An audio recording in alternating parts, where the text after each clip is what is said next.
आज हम लोग जिला करोल बाग में हैं। मीनाक्षी लेखी जी हमारे साथ हैं और श्री राम मंदिर का आज आगाज कर रहे हैं, जो मोदी जी उधर 22 तारीख को करेंगे अयोध्या में। तो आपके दो शब्द आप बोलना चाहेंगे आज के बारे में। हाँ जी मैम, सो आप बताएंगे आज के कार्यक्रम। आज से हम अयोध्या तीर्थ क्षेत्र के लिए सबको बुला रहे हैं और भगवान राम में अयोध्या ही नहीं बल्कि पूरा भारत और विश्व हो, क्योंकि भगवान राम के जीवन ने जो शिक्षा हम सबको दी है कि कठिनाई के बाद भी मर्यादाओं में रहकर अपने कर्तव्य को कैसे पूर्ण करना है, वो भगवान राम का जीवन हम सबको शिक्षा देता है। भगवान राम का जीवन हमको शिक्षा देता है कि हर मुश्किल के बावजूद अपने ध्येय से नहीं हटना और अपनी जो मातृभूमि है उसके लिए उससे बेहतर कोई जगह नहीं है। तो हर कार्य को कर्तव्य समझकर हम कर्तव्यपरायण रहें और कार्य करते रहें, तभी राम राज्य की स्थापना होगी और हम सब लोग अपने मन लोगों के जो है अच्छाई की तरफ ला पाएँ, बुराई से हटकर अच्छाई की और सब लोग चलें। और आपकी नववर्ष के लिए शुभकामनाएं जो रविंद्र गुप्ता जी ने बताया। मैम, नववर्ष की शुभकामनाएं सबको देना चाहती हूँ और नववर्ष की शुभकामना में मैं यही कहूँगी कि मुझे हनुमान चालीसा की एक पंक्ति याद आती है, बुद्धि तनु जान के सुमिरो पवन कुमार, बल बुद्धि विद्या देहु हरू कलेश विकार। तो नववर्ष पर सबको बल बुद्धि विद्या का ज्ञान मिले और उसी के साथ हमारे कलह जो है वो दूर हो सके। धन्यवाद मैम। आपके लिए देखो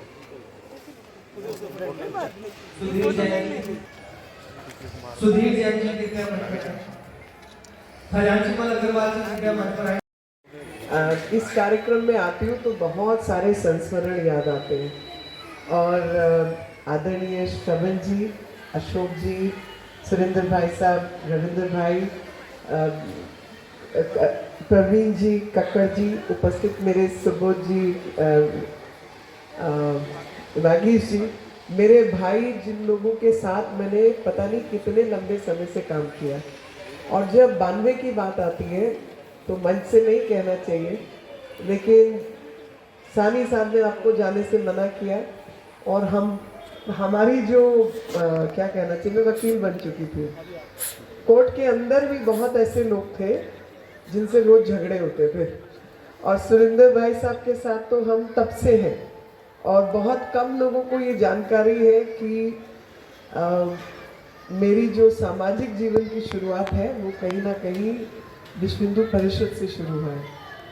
बहुत किसी को पता नहीं है, मैं कभी बताने की कोशिश भी नहीं करती, लेकिन आज जब मंदिर बन चुका है और उसका प्राण प्रतिष्ठा की बात हो रही है तो जीवन में एक संतोष है और वो संतोष है कि हम सब भाग्यशाली हैं कि कोई कार्य 500 साल पूर्व शुरू हुआ। इतनी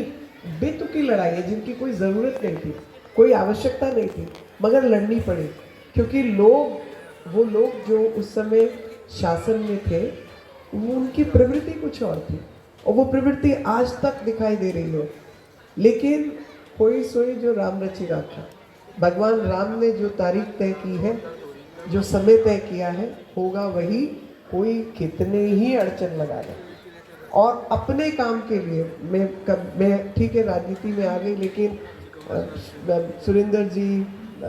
भाई साहब श्रवण जी, अशोक जी, इन लोग को पता है कि मेरा कोई ऐसी इच्छा थी नहीं, राजनीतिक वाली व्यक्तित्व भी नहीं है, लेकिन होई सोई जो राम रचि राखा, राम ने अपने कार्यों के लिए कुछ लोगों को चुना है और मुझे ऐसा लगता है, मन में ऐसा भरोसा है, विश्वास है कि वो कुछ काम कराने के लिए हाथ देख लेता है कि किस हाथ से क्या काम कराना है और वही काम करने के लिए धरती पर जन्म भी देता है और बाकी काम भी हाथ में सौंपता है। वो मैं एक दिन अभी 2-4-5 दिन पहले भगवत कथा में बैठी थी तो उसमें संदर्भ था कि ध्रुव से कहा, वो छोटा बालक, कि मैं तपस्या के लिए निकल गया, तो ध्रुव से पूछा कि भाई तुम खाओगे क्या, माँ से दूर रहोगे तो क्या चलेगा। तो उसने कहा जब दांत नहीं थे, जब मैं माँ के गर्भ में था, तो भगवान ने खाने का मेरा बंदोबस्त किया था, और जब मेरे दांत नहीं थे मुख में तब भी पीने के लिए दूध दिया था। अब दांत आ गए तो कुछ खाने को भी दे ही देगा। तो अगर उसने अपने इन हाथों से कुछ कार्य करवाने हैं तो वो कार्य के लिए काम भी दे ही देगा। तो मुझे बार बार ऐसा अंदर से, अंतःकरण से ये आता है कि वो अपने कार्य के लिए अपने समर्पित व्यक्ति को चुन लेता है। और आज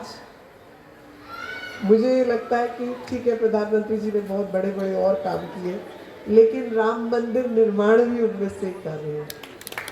क्योंकि हजारों करोड़ों लोगों की आस्था और एक सभ्यता का, हमारी सभ्यता का विषय, मतलब एक फेथ, विश्वास, एक तो विश्वास वाला हिस्सा है, लेकिन विश्वास के अलावा हमारी पूर्ण सभ्यता राम के इर्द गिर्द ही घूमती है। और मैं मतलब अन्यथा ना ले, पर रोम रोम में राम बसते हैं जी, और वही राम जो रोम रोम में बसते हैं, वही अंतःकरण जो हमारी शक्ति है, हमारा समर्पण है। आइडियल सोसाइटी क्या हो, राम राज्य क्या हो, आइडियल समाज कैसा हो, सब लोग कैसे काम करें, और यहाँ छोड़ने वाले को राम का है, हासिल करने वाले से नहीं, लेकर छोड़ देने वाला जो है वो राम है। तो तपस्वी राजा जो तपस्या के